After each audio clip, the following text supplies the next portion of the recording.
Hey everyone, Chris of CJC Photography here, and today I am with USA Today best-selling author Lexi C. Foss.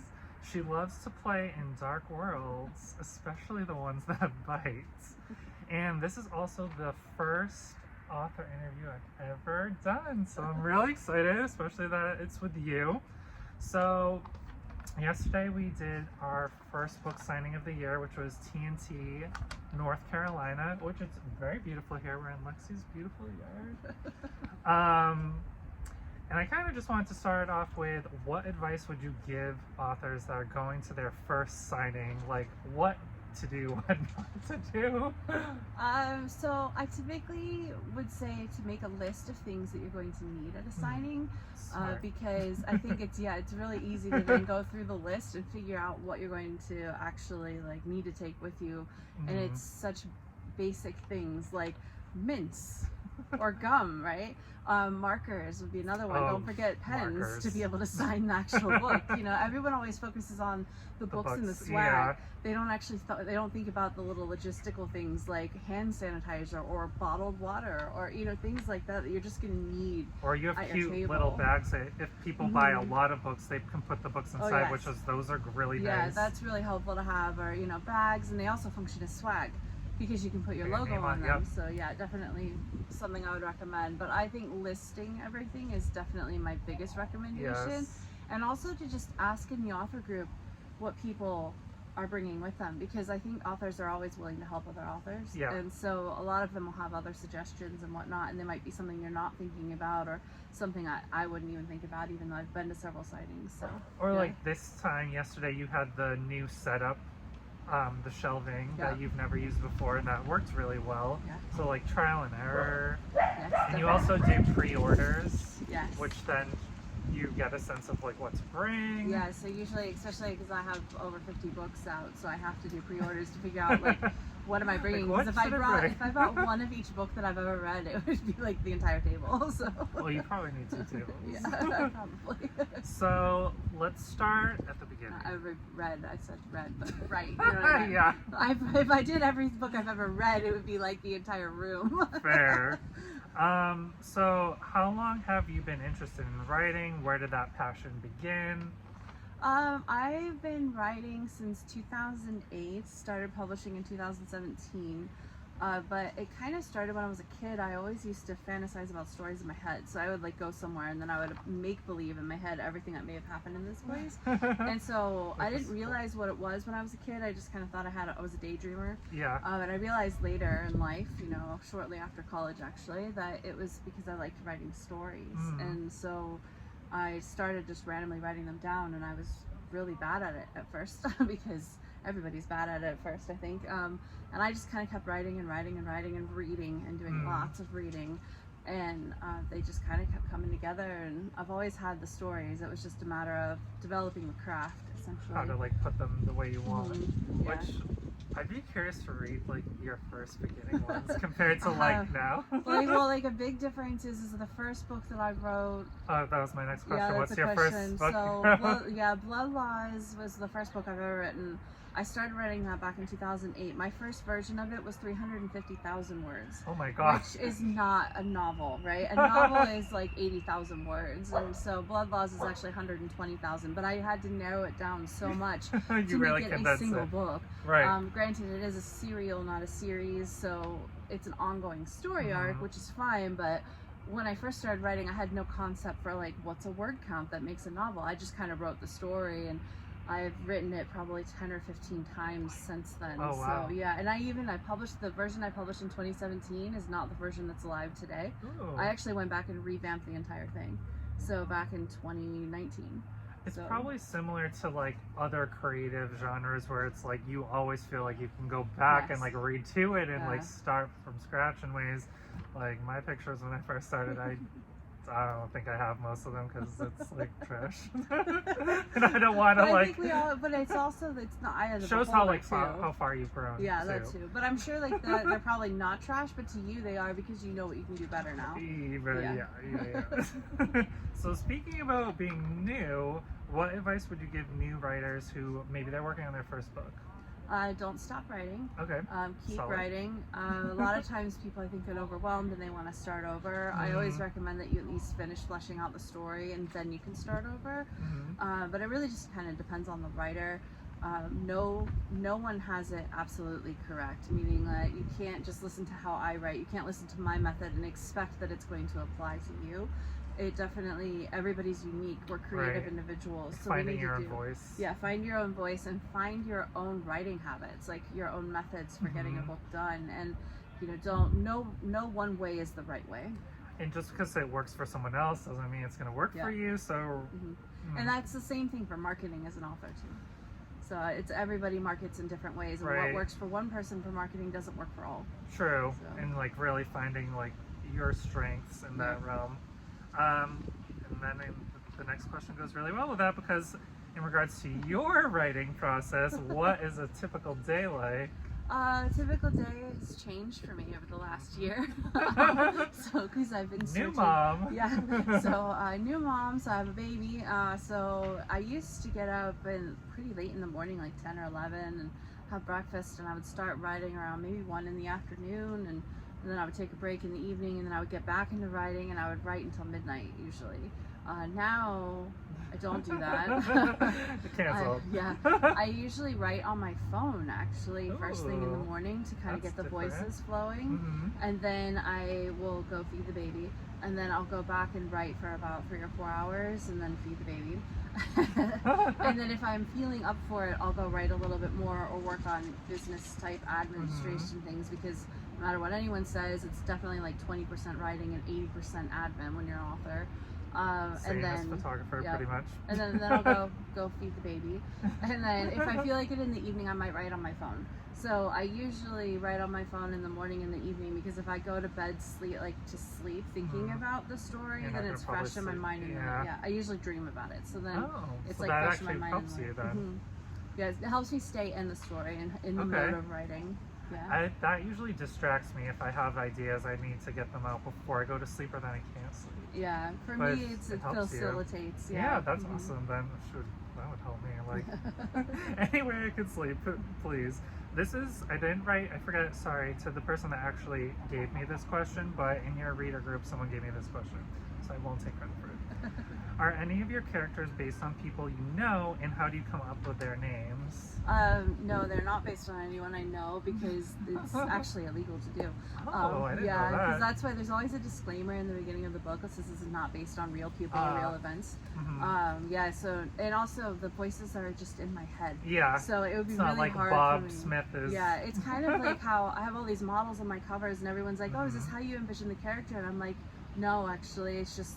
They fit the character description, but it's not what I think about or who I think about when I'm writing something, because the voices are part of me, and they're just like they're people in my head. I can't explain it. They're real. They're very real to me, but they don't exist, if that makes sense. So it's not hard for you to find the pictures of the people, because you're just associated in a way. And so as far as finding names, sometimes they just come to me naturally because they're talking in my head, so they're literally voices. So they're like, "Hey, my name is this," or I'll go through a list of names, and I'll actually research names for hours sometimes, where I'm like looking for the right name, or I'll insert a name and I'll say, "I don't know what your name is right now, but for right now you're going to be Scott," and then I'll finally eventually figure out who it is. But usually they just kind of come to me. That's so cool. Or they're a variant of a name that I like. Nice. So. And as you mentioned, you're a new mom. And how has that balance and switch been from, you mentioned it a little bit, but before your kind of scheduling to now? Obviously it's quite different. How has that been, like, doing both? It's been a transition for me. I used to write a lot faster than I'm writing right now. Part of it is I get pulled out of the story, so because I've got to go feed him or whatever. Sometimes I write while he's sleeping on me. Oh, okay. You're like, whatever way I can do this. Yeah, so it's just kind of like whatever I can do to get it done. But I'm definitely slower, but I feel more fulfilled. Yeah. Because I actually feel like I'm living my life a little bit. I think for a couple years here, I've been I've been so ingrained in writing and working, I haven't had family time. And so I actually kind of enjoyed, honestly, the excuse of having a family. Yeah. Because so for instance, I'm here for this event with Lexi. She gave me a stack of books from the last time I saw her, when in most situations, maybe everyone's different, but maybe people are writing like 1 book or 2 books a year, and you were writing 15. So I think maybe your version of slowed down is like more. It's more paced, yeah. And I mean, it's kind of difficult because I have my dogs are here. Yes, you can't see them, but you might see a tail actually. Yeah. But yeah, I definitely feel like I've trained my readers to expect them very quickly, which has actually been hard for me because there's been a lot of demands and like, when's this book coming and why isn't it out yet? And I'm like, I'm a human, not a robot. Please let me be a mom.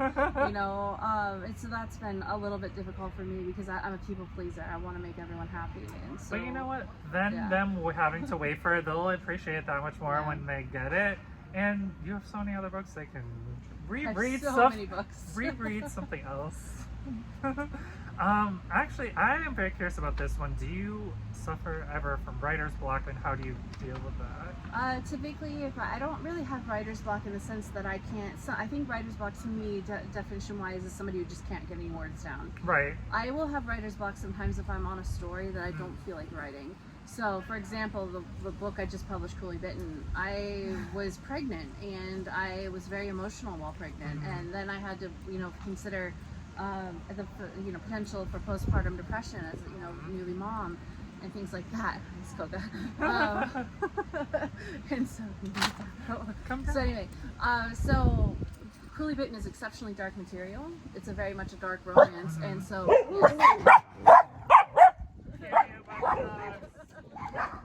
very dark romance, and so I needed to be in a mental state where I could actually handle that. Yeah, that makes a lot of sense. And so I had to put that on hold, and I actually wrote several other books that were less dark and kind of more romantic and more friendly towards my mental state. So it's not really writer's block, but you're just switching like voices. Yeah, it's like I just can't handle that emotion right now. Right, yeah. So it's more, so how do you deal with then doing them, like all of this? How do you switch? I have a lot of Bibles. Okay. So Katie Schmall actually does all my Bibles. So I have tons of Siri Bibles. And so I have to, I'll do a couple things. I'll listen to the audiobooks to get back into the voices of the story and the world that I'm in. And I will also start rereading books that I've written. And then I'll go and I look through the Bible. So that kind of helps me get back into the world. But I kind of have a vault in my brain. It's really strange. So wild. I feel like I would just start putting book 1s and book 2, like all messed up. I have them all in my head, and like my co-author Jen Thorne is very used to this because she'll be like, I'm gonna write this, and I'm like, yeah, no, that breaks this rule, this rule, and this rule, and she's like, how do you remember that? That's and it's so just wild. that's Well, I how mean, my that's brain really works. good for you. It helps me be able to jump worlds because I just have all the facts in my head. There's only a few times where I struggle because I'll be like, what color hair did this person have? Oh, yeah, I would mess all those things up. Yeah, that's where the Bible's very useful. Or I just read Blood Day recently, and I did a review on that, so check it out. Which I said was one of my favorites that I've read of yours, and that is like so in-depthly like specific. It's just kind of in awe of how you can remember the things, because I'd be like, I can't remember people's names off, so I'd be putting Bob in all the books, like messing it all up.